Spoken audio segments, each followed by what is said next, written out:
Begag, ancien ministre, dit qu'à son avis, il y a 15 à 20 millions de musulmans en France, quand on compte notre progéniture.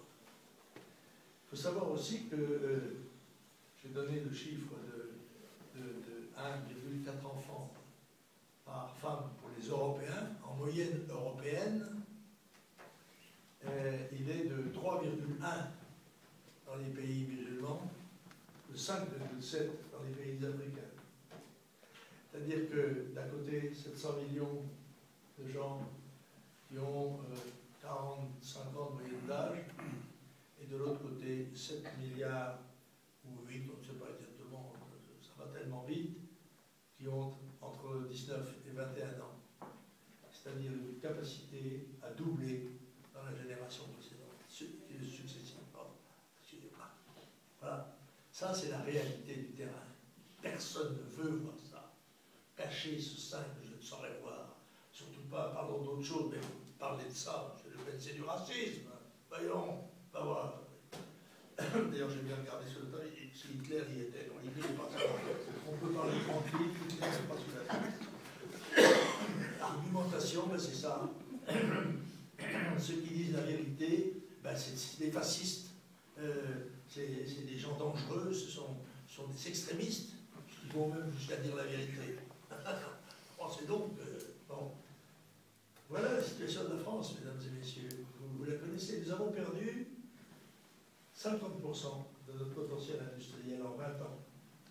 Et nous allons perdre le reste si les choses ne changent pas radicalement. À votre gauche, là, tu vas pour une fois. Bon.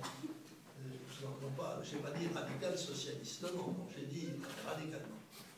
Et je crois qu'on peut le faire, on peut le changer. Parce que moi, je ne cache pas la vérité à mes auditoires, et vous m'avez entendu plusieurs fois, mesdames et messieurs qui me connaissez, je dis, si on regarde les courbes de l'activité française, elles vont toutes dans le mur. Toutes. Il n'y en a pas une qui passe par-dessus. Par conséquent, c'est objectivement catastrophique.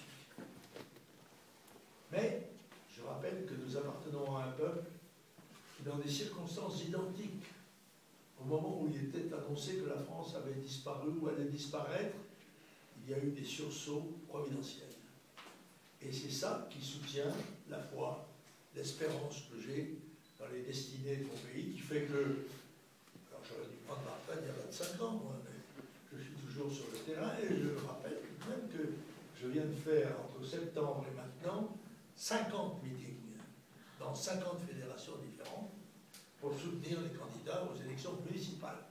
Oh, j'ai monté ma petite pierre, ce n'est pas moi qui ai fait le grand retournement, mais j'y ai contribué un petit peu quand même. Et là, je suis de nouveau en route, puisque j'étais hier à Marseille, j'étais même tout à l'heure.